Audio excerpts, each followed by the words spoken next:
Try చేయాలని అందరికీ ఉంటుంది. అలానే ఎప్పుడు తినే బాయిల్డ్ ఎగ్ కర్రీ కాకుండా ఈ మధ్య ట్రెండ్ అవుతున్న ఫ్రైడ్ ఎగ్ కర్రీ ఎలా చేయాలో చూసేద్దాం.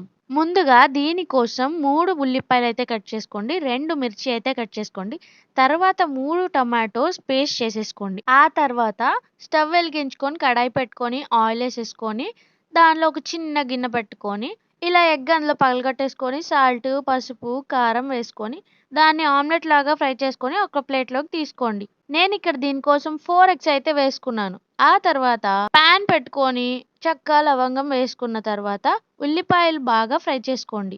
ఫ్రై అయిపోయిన తర్వాత మిర్చి వేసేసుకొని కూడా ఫ్రై చేసుకోండి. ఇప్పుడైతే మనం మసాలా కోసం అల్లం వెల్లుల్లి పేస్ట్ వేసి బాగా ఫ్రై చేసుకుందాం.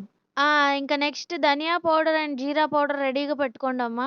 ఎవరైనా కానీ వీడియో చూసి వంట చేయాలనుకున్నప్పుడు ఆ వీడియో పూర్తిగా చూసి ఏం చెప్పారు, ఎలా చెప్పారు అనేది విని ఆ తర్వాత స్టార్ట్ చేయండి. ఇప్పుడైతే త్వరగా జీరా పౌడర్, ధనియా పౌడర్, సాల్ట్, పసుపు, కారం వేసేసి బాగా ఫ్రై చేసుకోండి. మరీ ఇంత డీప్ ఫ్రై కాదు, కొంచెం లైట్‌గా ఫ్రై చేసుకోండి. ఆ తర్వాత టొమాటో పేస్ట్ వేసేసి అటు ఇటు బాగా కలుపుతూ ఉండండి. పేస్ట్ అంతా బాగా ఉడికిపోయాక ఉప్పు, కారం కరెక్ట్‌గా ఉన్నాయో లేదో కొంచెం టేస్ట్ చూసి చెక్ చేసుకోండి. సరిపోకపోతే యాడ్ చేసుకోండి. ఇప్పుడు కొంచెం వాటర్ యాడ్ చేసుకొని సిమ్‌లో పెట్టేసుకొని ఒక 2 మినిట్స్ ఆగాక మన ఫ్రైడ్ ఎగ్స్ ఉన్నాయి కదా! వాటిని ఇందులో వేసి అర్రె! పడిపోయింది. ఏం పర్లేదు. కర్రీలోనే కదా పడింది. మీరు మాత్రం ఇలా పడేయకండే. కర్రీతో పోయేది కిచెన్ అంతా క్లీన్ చేయాల్సొస్తుంది. జాగ్రత్త. ఈసారైనా కొత్తిమీర ఉందా? అయితే నీట్‌గా కడిగేసుకొని ఫసా కట్ చేసేసుకొని అందులో వేసేసుకోండి. ఏ మాటకి ఆ మాట. కొత్తిమీరేస్తే స్మెల్లే వేరండి. ఇంకెందుకు లేటు? రైస్ పెట్టేసుకున్నారా?